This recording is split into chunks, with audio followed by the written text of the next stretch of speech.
Hi అండి అందరికీ. ఇది నిన్నటి వీడియో అండి. నిన్న మా పిల్లల్ని సమ్మర్ క్యాంప్కి వదిలినాను కదా. ఆ సమ్మర్ క్యాంప్లో వాళ్ళు ఏమేమి నేర్పించినారో, వాళ్ళు ఏమేమి నేర్చుకున్నారు అనేది మాకి స్టేజ్ మీద చూపిస్తామని చెప్పి అన్నారండి. 3 days మొత్తం 3 days ఉందంట ప్రోగ్రామ్. ఇది ఫస్ట్ రోజులో మా అమ్మాయిని అయితే డొల్లు కునితామన్న ఒక వీడియో పెట్టినాను కదా నేను.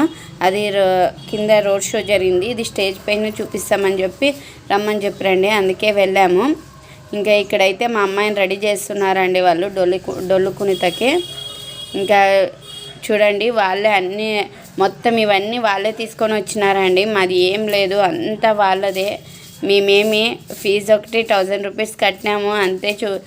చూసేకి వెళ్ళడం అంతే. కానీ చూడండి ఎలా గెజ్జల కాట్ నుంచి అన్నీ వాళ్ళే కట్టి వాళ్ళే పిల్లల్ని ఎలా రెడీ చేస్తున్నారనేది. నిజంగా ఇలా చూస్తే నాకైతే చాలా హ్యాపీగా ఉందండి. మేము చేయలేంది, మేము నేర్చుకోలేంది మా పిల్లలు నేర్చుకున్నారు కదా అని చెప్పి. ఇంకా ఫైనల్ లుక్ అయితే ఇదండి.